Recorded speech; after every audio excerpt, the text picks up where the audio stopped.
Nosso culto de quarta-feira é um culto de estudo bíblico. A gente tem estudado a Bíblia já há mais de 6, 7 anos, sequencialmente, desde o Gênesis. E já estamos em 2 Crônicas. E por isso eu convido você a abrir a sua Bíblia, lá em 2 Crônicas, capítulo 29.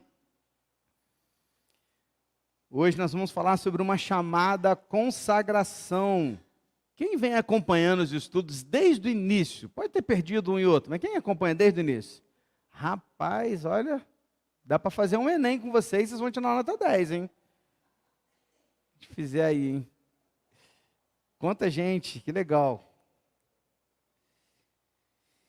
Uma chamada consagração, segundo livro dos Crônicas, capítulo 29. Hoje nós vamos estudar os 11 primeiros versículos, e apenas eles. Não vamos estudar o livro todo. Nós estamos num momento agora tão especial, que é o rei Ezequias, um rei muito conhecido, famoso, né, dentre os estudos de Israel, de Judá em específico. E não dá para passar por Ezequias assim, de forma muito rápida. A gente tem que dar uma atenção especial em alguns pontos, algumas questões. E hoje eu queria falar com você sobre uma chamada consagração.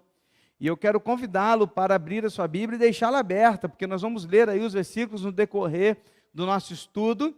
Eu quero começar lendo os 2 primeiros versículos de 2 Crônicas, capítulo 29. Ezequias tinha 25 anos de idade quando começou a reinar, e reinou 29 anos em Jerusalém. A mãe dele se chamava Abia e era filha de Zacarias. Ezequias fez o que era reto aos olhos do Senhor, segundo tudo que Davi, seu pai, havia feito. Poderíamos parar aqui, fechar a Bíblia e voltar para casa, já estaríamos satisfeitos só com a leitura desses 2 primeiros versículos.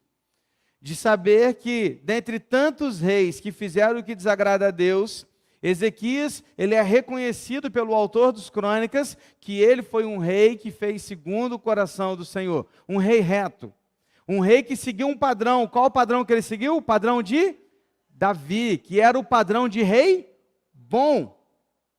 Então, quando nós podemos ler esse texto, e aqui nos primeiros versículos falar de Ezequias, já muito nos acrescenta na nossa vida saber que este rei, ele buscou agradar o Senhor com a sua vida. O seu nome, Ezequias, significa o Senhor fortalece. E reinou por 29 anos sobre Jerusalém, ou seja, sobre Judá. É interessante olhar para o relato dos Crônicas, porque o primeiro período do seu reinado, o reinado de Ezequias, ele é o mais importante. Tanto que os 3 capítulos, 29, 30 e 31, relatam apenas 7 meses do reinado de Ezequias. Olha que legal. Quando você chegar em casa, porque você vai ficar curioso, antes da gente ler tudo, e você vai ler 29, 30 e 31, você verá que esses 3 capítulos são relatos de apenas 7 meses do reinado de Ezequias. Nada mais, nada menos que 81 versículos separados para falar só de 7 meses, sendo que ele reinou por 29 anos. Tamanha a importância e o valor desse primeiro momento do reinado de Ezequias. Principalmente porque ele restaurou o culto em Jerusalém. Se dividirmos aqui por ordem cronológica as 3 grandes sessões desses capítulos, a gente verá que no primeiro momento o relato é do templo sendo purificado no primeiro mês do reinado do rei Ezequias. Depois, no capítulo 30, nós veremos a celebração da Páscoa no seu 2º mês de reinado. E depois, no capítulo 31, nós veremos as providências que ele fez para continuar instituindo todo o serviço no templo, para que tudo funcionasse bem. E este relato vai do 3º ao 7º mês do reinado de Ezequias. Ezequias foi um rei reto, que fez o que agrada a Deus. E nos primeiros 11 versículos eu quero mostrar para você como que este rei chamou convocou o povo de Judá à consagração. Como que ele chamou, fez uma chamada à consagração. E como que essa chamada hoje vai falar alto nos nossos ouvidos e nos nossos corações. Sabe, queridos, todos nós estamos crescendo cada dia mais em santificação. Todos nós. Por isso nós precisamos sempre buscar a consagração das nossas vidas diante de Deus. E hoje eu quero te mostrar em algumas etapas como que Ezequias fez com que o povo voltasse à consagração. Como que nós, como Igreja Batista Betânia, como Igreja de Cristo, podemos ser chamados à consagração para o serviço do reino de Deus. Vamos lá? Versículo 3. No primeiro ano do seu reinado, no primeiro mês, abriu os portões da casa do Senhor e os reparou. Para um pouquinho aqui. Quero só ler esse versículo com você. A primeira coisa que Ezequias fez foi abrir os portões da casa do Senhor. O que isso significa, pastor? De que portões estamos falando? Estamos falando, segundo os estudos dos teólogos estudiosos, que no templo de Judá, no templo de Jerusalém, e aí vou tentar aqui ilustrar para você pegar. Imagine aí um grande quintal, tá? Um quintal. Nesse quintal é chamado de pátio. O pátio era onde ficava o altar de bronze, onde eram queimados os sacrifícios, ok? Nesse pátio, dentro desse muro, só podiam entrar os homens. E ali era um lugar de sacrifício. Agora, dentro do pátio tinha o templo. Está comigo? Esse templo, ele é dividido em 2 compartimentos. O primeiro é chamado de Santo Lugar. E o segundo, Santo dos Santos. Neste segundo lugar, que era separado com um véu, só entrava uma vez por ano o sumo sacerdote para fazer o sacrifício que conhecemos como expiação dos pecados do povo. Era aquele dia de perdão pelo ano todo. Uma vez por ano o sumo sacerdote entrava aqui, ok? Existia porta entre o santo dos santos e o santo? Não. O que tinha? Um grande véu, uma grande cortina grossa, pesada, que separava o santo dos santos dos santos. Então, que porta estamos falando aqui? Estamos falando da porta que era a porta de entrada para o santo lugar. Agora, olha comigo e preste atenção. Pastor, por que era necessário o cronista registrar que ele abriu a porta? Sabe por quê? Porque o seu pai, o rei Acais, e quem perdeu o estudo de semana passada, vai lá no YouTube ou no Spotify, que você vai entender o que eu estou falando. O seu pai, Acais, ele foi um péssimo rei. Um rei ímpio e iníquo. Você sabe o que ele fez? Ele trancou a porta do santo lugar, para que não houvesse culto a Deus, para que não houvesse todo aquele sistema religioso dos sacerdotes, dos pães, das velas e tudo mais, não havia, porque o rei Acais havia trancado aquelas portas. Agora presta atenção, o primeiro passo que Ezequias fez para chamar o povo à consagração foi abrir as portas para o santo lugar, porque não é possível haver uma consagração se antes não houver acesso ao santo lugar. Só o Senhor pode nos santificar. Perceba que o nosso papel, e aqui uma primeira reflexão, o nosso papel como servos de Deus é abrir portas. O nosso papel é abrir portas para que mais pessoas tenham acesso ao Senhor, ao Evangelho e conheçam a Cristo. Meus irmãos, assim como Ezequias, nós também devemos abrir portas. Devemos facilitar o acesso das pessoas para com Cristo. Devemos facilitar as pessoas a encontrarem o Senhor. Nós devemos fazer isso. A questão é que tem muito crente hoje que é como Acais, fecha portas pela sua maneira de viver, pelas suas palavras, pelo seu agir. Sabe aquele tipo de pessoa que as pessoas olham e falam assim, não, para ser crente igual aquele ali, eu prefiro não ir. Estes são aqueles que fecham as portas, como Acais estão fechando as portas do santo lugar, ou seja, do lugar onde nós podemos encontrar e conhecer Cristo. Agora, como bons cristãos e bons servos de Deus, nós precisamos, como Ezequias, abrir portas para que as pessoas conheçam, através da nossa prática, sendo luz do mundo e sal da terra.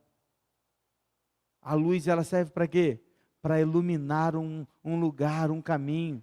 Nós refletimos a luz de Cristo. Amém, queridos? Ou seja, a primeira coisa que você precisa entender aqui nesse texto todo, é que para vivermos uma consagração a Deus, nós devemos abrir portas para ter acesso a Deus. Para voltarmos para o lugar de onde nós nunca deveríamos ter saído, para a presença do Senhor. A primeira coisa que Ezequias fez foi abrir a porta do templo. Aí ele continua, versículos 4 e 5. Trouxe os sacerdotes e os levitas, reuniu-os na praça leste e lhes disse: escutem, levitas, santifiquem agora a si mesmos e santifiquem a casa do Senhor, Deus de seus pais. Tirem do santuário tudo que é impuro. Depois que se abre portas, o segundo passo é a santificação. Não se tratava de uma reforma estrutural apenas. Não se tratava de uma reforma apenas do templo como uma estrutura física, mas se tratava de uma santificação. Ezequias tinha em sua mente e em coração a ordem clara que Moisés havia dado, lá em Levítico 19, 1 e 2, quando Moisés passou ao povo a palavra de Deus que dizia: fale a toda a congregação dos filhos de Israel e diga-lhes: sejam santos, porque eu, o Senhor, o Deus de vocês, sou santo. Santo é ser separado, é ser purificado, é não estar misturado com aquilo que é profano. Santo é aquilo que é separado para algo melhor, para algo maior. Ou seja, santo era estar limpo, santificar significa limpar o interior. Porque eu te pergunto, que importância há de você usar uma roupa limpa se todo o seu corpo está sujo? De que adianta ser, como o próprio Jesus disse no Novo Testamento, pessoas como sepulcros caiados, que por fora estão branquinhos, estão bonitos, estão lindos, mas por dentro está podre. A santificação, queridos, começa de dentro para fora, porque a boca fala daquilo que o coração está cheio, e pelos frutos nós conhecemos uma árvore. Então nós precisamos nos santificar. O que Ezequias, o rei, deu de ordem para os seus levitas e para os seus sacerdotes era: eu não quero que vocês continuem uma vida qualquer, eu quero que vocês se limpem, que vocês se purifiquem, que vocês se santifiquem. E santificar exige esforço, exige negação. E só é possível se santificar através do agir do Espírito Santo nas nossas vidas. Santificação exige quebrar coisas do passado, tirar coisas que estão enraizadas e arraigadas nos nossos corações. Veja o que esses homens tiveram que fazer: purificar também o templo. Teriam que tirar do templo tudo o que precisava ser tirado, que era impuro. O que era impuro, pastor? O que havia de impuro no templo? Lembra do pai de Ezequias? Voltamos para ele de novo. O mesmo, Acais, o mesmo que trancou as portas do templo, construiu dentro do santo dos santos, do santo lugar, não do santo dos santos, do santo lugar, altares a ídolos, a outros deuses. O que Ezequias estava fazendo? mandando retirar tudo dali que não pertencia ao Senhor. Agora, querido, pensa comigo, o templo agora somos nós. Somos nós.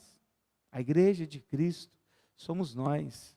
Porque se um dia tudo isso aqui cair, a igreja continua, porque a igreja não é parede, a igreja somos nós.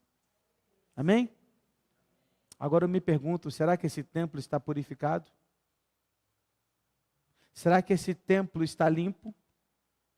Será que neste templo há apenas as coisas que agradam a Deus? Será que neste templo os altares aqui firmados e formados são apenas para o Senhor? Ou estamos flertando com outras coisas que não agradam a Deus? Construindo altares nos nossos corações que não são para Cristo? A ordem para a consagração e santificação nas nossas vidas hoje é: arranquem tudo, tirem tudo. Tudo aí que está te atrapalhando de viver uma vida que agrada apenas a Deus. Hoje talvez seja o dia de tirar tudo que é impuro das nossas vidas, que nós estamos carregando conosco.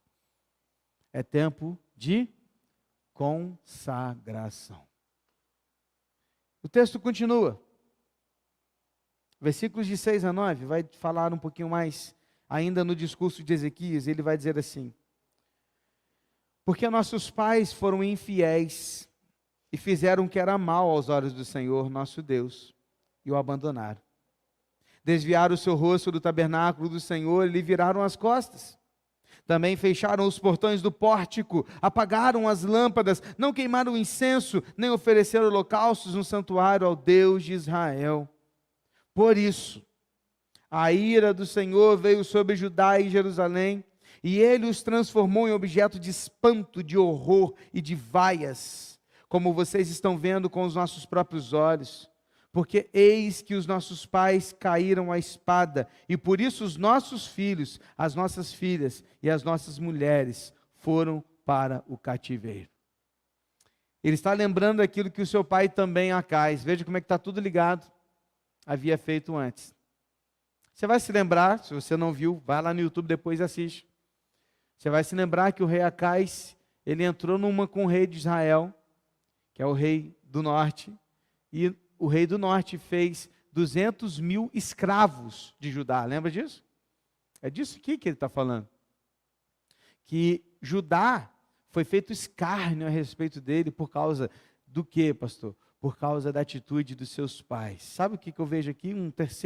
Uma terceira reflexão é que nós devemos reconhecer os erros do passado e nos arrepender deles. Ezequias reconheceu os erros do passado, mesmo que não tenham sido seus, mas dos seus pais. E ao fazer isso, tomar uma atitude diante disto, ele demonstra arrependimento. Perceba, queridos, Ezequias não ficou preso aos erros do seu pai, que aliás foi um péssimo rei. Ele não foi lamentar os erros do seu pai, ele poderia também, olha, presta atenção comigo. Acais foi um péssimo exemplo para Ezequias. Ezequias poderia ter cometido todos os erros do mundo e colocado a culpa no pai dele e falado: também olha o pai que eu tive. Olha o exemplo que ele me deu. Por isso que eu acabei vivendo isso aí, essa vida ruim, essa vida de pecado. Ele poderia simplesmente, querido, estar dizendo, tudo é culpa dele. Mas não. Ele olhou para a vida dos seus pais, e aí ele está falando de toda a geração anterior a ele, e falou: eles pecaram. E porque eles pecaram, abandonaram o Senhor, a ira do Senhor desceu sobre nós. E por isso nós estamos pagando pelos seus erros. Quantas pessoas, queridos, não estão vivendo suas vidas porque ainda estão presas aos erros do passado. Ezequias rompeu com os erros dos seus pais. Muita gente fala de maldição hereditária, né? De vez em quando eu ouço uma pergunta dessa no gabinete. Aquelas perguntas que a gente ouve de vez em quando, né? E uma delas é: pastor, e maldição hereditária, é verdade? Sabe, eu vejo que quando Cristo nos liberta, todo e qualquer tipo de maldição está liberto no sangue de Jesus. Não existe isso em nós, para nós. E conhecereis a verdade vos... Liberdade. Agora, muitas vezes as pessoas falam, mas pastor, eu vejo crentes fiéis que cometem os mesmos erros dos pais. Isso não é maldição hereditária? Eu falo, isso é muito mais imitação que maldição. Isso é muito mais copiar. E porque aquilo está tão enraizado, porque viu tanto acontecer, acabou cometendo as mesmas coisas. E muitas vezes ele está preso aos erros do pai, dos pais, da mãe, do vô, da avó, e está se justificando com esses erros. Estão presos ao passado. Temos que acordar um pouco. Acordar e entender que a gente vai colher o que a gente plantar. Tudo que vivemos é consequência do pecado original e também dos nossos próprios pecados, das nossas próprias escolhas. Pare de colocar a culpa em Deus. Deus fez isso, Deus fez aquilo, Deus não permitiu isso. Para. São resultados das nossas escolhas. É apenas consequência. O que o texto diz? A ira de Deus está sobre nós porque os nossos pais abandonaram. Versículo 10 vai dizer: agora estou resolvido a fazer uma aliança com o Senhor, Deus de Israel, para que o furor da sua ira se afaste de nós. Agora estou resolvido a fazer uma aliança com o Senhor. Quem que está falando aqui? É o rei Ezequias. Ele está dizendo, eu resolvi fazer uma aliança com o Senhor, Deus de Israel, para que o furor da sua ira se afaste de nós. Presta atenção, Ezequias não está falando agora assim, povo de Judá, nós temos que fazer uma aliança com Deus. Não é isso que ele está falando. Ele está falando, eu resolvi fazer uma aliança com o Senhor. Por que Ezequias faz isso? Porque quando Deus escolheu Davi, lá atrás, e instituiu Davi, e da linhagem de Davi, o qual viria o Messias, como veio, que Jesus é da linhagem de Davi, e disse que a dinastia do reinado de Israel, que depois tornou-se Judá, seria sempre de Davi, ele colocou uma condição. E a condição fosse, se os seus filhos seguirem os meus caminhos, forem obedientes, respeitarem o que eu quero, me honrarem, né, e ouvirem minha voz, e seguirem os meus caminhos, eu vou abençoá-los.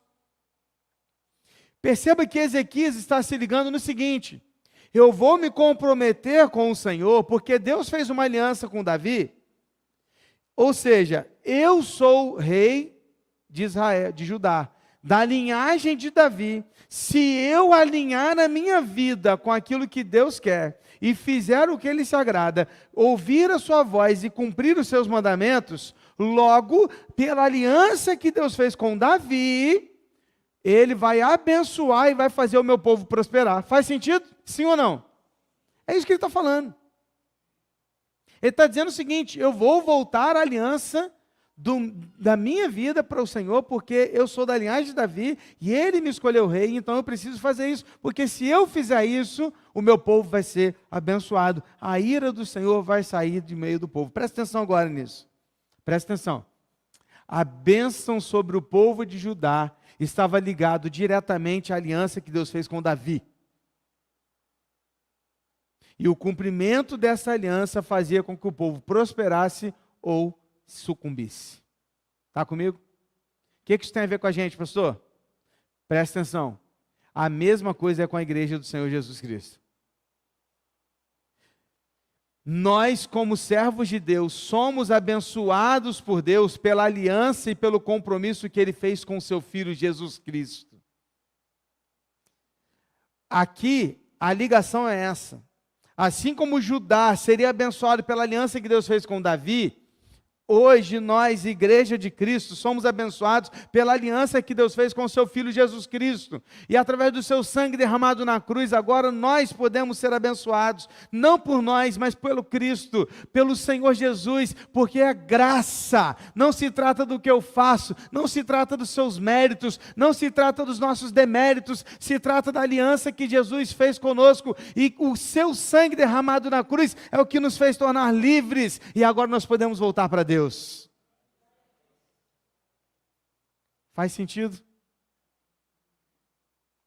O que eu estou querendo te dizer, queridos, é que Deus nos abençoa por amor ao seu Filho Jesus. Somente, nós não temos direito a nada, mas é somente pela graça, pela nova aliança no sangue de Jesus. Irmãos, não há outro caminho ou outra forma de consagração, não existe outro caminho ou outra forma para vivermos para a glória de Deus e sermos abençoados por Ele. O único caminho é Jesus. Se queremos nos consagrar, devemos viver uma vida de comprometimento com Cristo. Ponto final. Amém? O versículo 11 termina esse texto, eu vou fechar aqui hoje com você, e ele diz assim: meus filhos, não sejam negligentes, pois o Senhor os escolheu para estarem diante dele, para o servirem, para serem os seus ministros e queimarem incenso. A quem Ezequias está falando agora? Ezequias agora fala direcionado aos levitas. Aos levitas, aqueles da tribo de Levi, responsáveis pela condução do templo, responsáveis pelos sacrifícios, responsáveis pela limpeza, responsáveis por tudo, pela vida espiritual do povo de Deus. Aos levitas, Ezequias conclui o seu discurso dando uma exortação a eles, dizendo: não sejam negligentes, porque vocês também são importantes na vida do povo de Deus. Ele está dizendo o seguinte, querido: não limpem apenas as roupas, limpem também o coração. Ele está dizendo o seguinte: não sejam negligentes com a palavra de Deus, vocês são servos, separados por Deus para a obra de Deus, então vivam para Deus. É isso que ele está dizendo. Não tem sentido servir a Deus de qualquer jeito, não tem sentido fazer qualquer coisa para Deus, não tem sentido dar migalhas para Deus, não tem sentido dar o restinho da vida para Deus, não tem sentido, queridos, a gente viver uma vida dúbia, uma vida no mundo, uma vida na igreja, uma vida no mundo, uma vida na igreja. Não tem sentido querer enganar aquele que tudo vê. Não tem sentido. Não tem sentido, queridos, nós não brincamos de pique-esconde com o Senhor, porque o Senhor tudo vê. É ilógico fingir ser mais santo do que realmente somos. Não tem razão de se dizer filho e agir como um estranho. A exortação de Ezequias para os levitas é: vivam uma vida como filhos de Deus, porque é isso que vocês são. O que ele está dizendo para os levitas é o seguinte: vocês têm um privilégio, e o privilégio que vocês têm é que vocês foram escolhidos por Deus, dentre todas as tribos, para cuidar da vida espiritual do povo.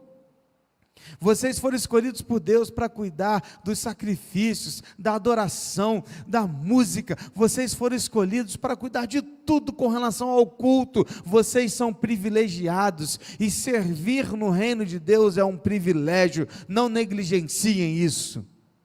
É o que Ezequias está dizendo.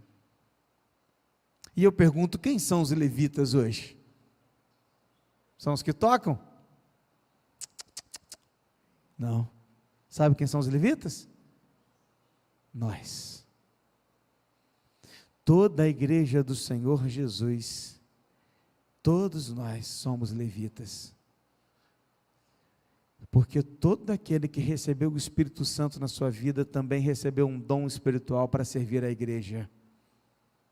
E se você não está servindo a igreja com o seu dom, você está negligenciando aquilo que o Senhor te deu de forma sobrenatural. Essa palavra é para mim e para você. Se o Senhor nos chamou para o serviço do reino dele, nós não devemos ser negligentes. É um privilégio servir a Deus. Eu tenho dito isso aos ministérios que eu já estou me reunindo durante o início desse ano, e vou falar para toda a igreja aqui, aproveitar esse momento. Presta atenção, nós não somos voluntários. Por muito tempo a gente usou essa palavra, e até eu já usei essa palavra, como que quem serve na igreja é um voluntário. Querido, nós não somos voluntários, porque voluntário faz algo para não receber nada em troca, e nós já recebemos tudo da parte do Senhor Jesus. A salvação que está sobre nós é pela graça e veio de graça, mas foi paga pelo alto preço, que Jesus Cristo pagou na cruz por mim e por você. A partir desse momento Ele nos tornou filhos, e filhos agem para agradar ao Pai. Não somos voluntários, somos servos, somos filhos, e é um privilégio para um servo servir ao seu Senhor, que lhe deu tudo que ele precisa. Ou você acha que o trabalho que você tem, que te dá o seu sustento, foi você que conquistou sozinho? Foi Deus que te deu. Você acha que essa família linda que você tem, que você conquistou sozinho? Foi Deus que te deu. Você acha que essa casa maravilhosa que você conseguiu construir, ou essa que você comprou recentemente, está pagando com o suor do seu trabalho, foi você? Não, é Deus que te deu. Tudo que nós temos é o Senhor quem nos dá. Servir na casa do Senhor é um privilégio, não é voluntário, é servo. Hoje Deus está nos chamando à consagração das nossas vidas.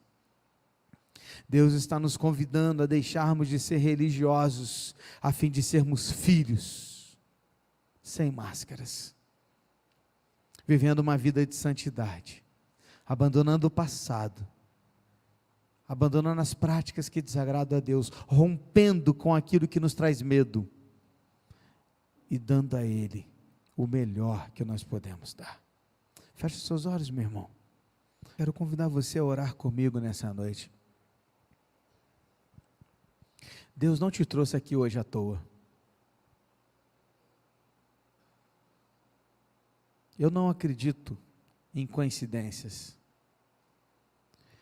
Eu acredito num Deus que tem um controle sobre tudo, que é soberano nas nossas vidas. Eu acredito num Espírito Santo que incomoda e que fala aos nossos corações, enquanto um outro pecador como eu está falando ao seu coração. Não sou eu, é o Espírito Santo. Eu acredito numa palavra, a palavra de Deus, que nunca volta vazia. E se você está aqui hoje, ou se você está ouvindo, assistindo essa palavra, não importa o dia, é porque Deus colocou isso para que você pudesse ouvir.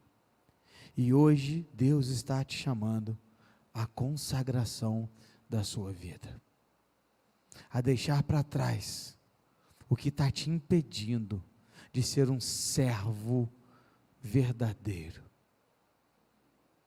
Hoje Deus está te chamando a consagrar a sua vida a Ele, para que de alguma forma Ele use a sua vida, porque é um privilégio ser usado pelo Senhor. Eu não sei o que, como e para quê, mas se de alguma forma o Espírito Santo de Deus está tocando no seu coração para uma consagração da sua vida hoje, fique em pé no seu lugar, que eu quero orar com você e por você. Não vou ficar perguntando muito não. Se você foi tocado no seu coração, fique em pé. Graças a Deus. Há mais alguém? Graças a Deus, graças a Deus, graças a Deus, glória a Deus, glória a Deus, graças a Deus. Vamos orar. Feche seus olhos, vamos orar. Deus, estamos aqui na Tua presença. Obrigado, Deus, pela Tua palavra. Obrigado, Deus, pela condução do Teu Espírito nas nossas vidas, preparando para hoje, 7 de fevereiro, esse texto de 2 Crônicas 29, de 1 a 11, que estamos estudando mais de 7 anos a Bíblia, e aprove o Senhor hoje, que nós estudássemos esse texto, ao mesmo tempo que o Senhor trouxe aqui hoje, todas essas pessoas, porque o Senhor tem um controle nas tuas mãos. Então, Pai, agora, alguns dos teus servos e servas estão em pé, consagrando as suas vidas, e de alguma maneira, eu não sei o que, como, porquê e para quê, mas estão consagrando suas vidas ao Senhor nesse momento. Estão, Deus, clamando a Ti que através do Teu Espírito Santo o Senhor os use ainda mais. E que o Senhor os santifique, purifique, faça, Deus, o Teu mover nas suas vidas. Pai, o que eu lhe peço é que o Senhor use esta igreja, para que a gente continue abrindo portas, para que mais e mais pessoas encontrem o Evangelho verdadeiro, porque sabemos, como acabamos de falar aqui agora há pouco, que a bênção que está sobre nós não é mérito nosso, mas é pela graça de Jesus Cristo, e porque o Senhor amou o seu Filho, e ama o seu Filho desde a eternidade, o Senhor também decidiu nos amar, por intermédio do teu Filho, e por intermédio de Cristo, o Senhor tem nos abençoado, por intermédio da tua graça, o Senhor tem feito em nós e através de nós o teu mover, a tua obra. Continue a fazer, continue a realizar. Nós estamos aqui em tuas mãos, Senhor. Usa-nos, porque é um privilégio poder servir ao Senhor. Toma essas vidas em tuas mãos, eu as consagro a ti, eu as entrego a ti, e que o teu Santo Espírito os conduza a fazer a tua vontade, clareie, ilumine, esclareça nas suas vidas e nos seus corações o propósito do Senhor para elas, e use-as para a graça e para a glória do teu nome.